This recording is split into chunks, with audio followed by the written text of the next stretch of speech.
join me in that vote.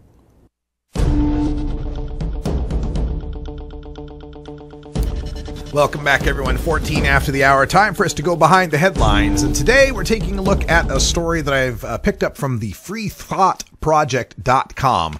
thefreethoughtproject.com. Good cop could go to jail after reporting misconduct in his department. You know, oftentimes we tell these tales of these bad cops, not just within the war on drugs, but even the recent events in Ferguson, Missouri, and other incidences where overwhelming lethal force is used and so forth. There's so many of these tales of cops that are stealing drug money and taking drugs and selling them and doing terrible things that we always ask, where are these good cops? And we always seem to have this disclaimer, not all cops are that way, just bad apples. Where are the good cops? Well, folks, this story tells you why, if there are good cops in a department, they're oftentimes better off keeping their mouths shut if they don't want to die.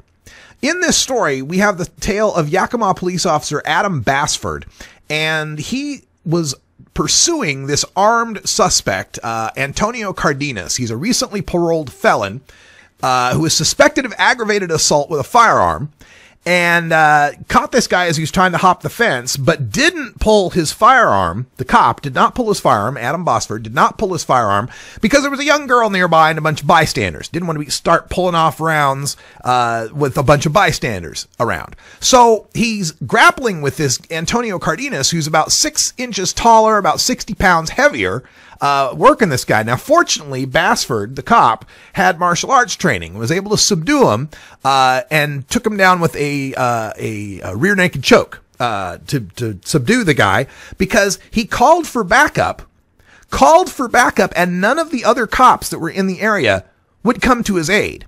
One cop actually came to his aid, saw Basford, looked him in the eyes, made eye contact, and turned and ran away. That was Officer Booker Ward, who turned and ran away. There were 2 other Yakima police officers on bicycle patrol nearby. Basford said, quote, "They heard me get shot. They heard me scream for assistance. They were just 2 blocks away, but they were 15 minutes from the end of their shift, and they went back to the station instead of coming to my aid." Basford would find out later the bike patrol officers, quote, "didn't think the overtime would be approved," end quote.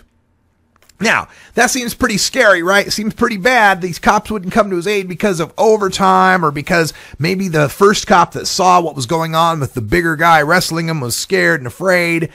Basford actually did get shot in the leg, grazed in the leg, when the Cardenas went for Basford's firearm, and they were struggling with the gun, and it went off, and it shot the cop in the leg, right?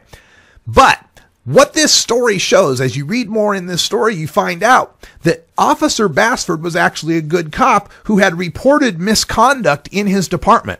He'd actually called some of his own fellow officers out and reported them for some of their misconduct in the field where they were abusing suspects. From that day forward, Basford never, ever got any backup when he called for it. Not just this event where he was struggling with the armed assailant who could have killed him, when 2 bike officers wouldn't come in because they wouldn't get overtime and the other guy just saw it and ran away. But every time he'd ever called for backup in any situation, for some reason, everybody was always busy on patrol. Nobody was ever available, because Basford crossed the thin blue line. Basford went and told on members of his own tribe, his own gang, he was a snitch. And that's what the good cops, when they say the guys on the streets, they talk about the gangs, they just say the police is just another gang. They got it right. It seems like that morality has passed on to the police as well. Snitches get stitches, right? That's the way our police work. And that's why the good cops won't speak out. That's why the good cops, who know that this drug war is not just a failure, but a tragedy on our society here, that it's eroding the respect that citizens have for law enforcement and continuing to corrupt and enable and empower the bad cops among them. Boy, these good cops become a dying breed. Literally. And now, as this situation goes on, this police officer, Basford, is being prosecuted for going after Cardenas with the rear naked choke and having possibly threatened him after the event when it appeared the guy was going for something that was stored in his pants.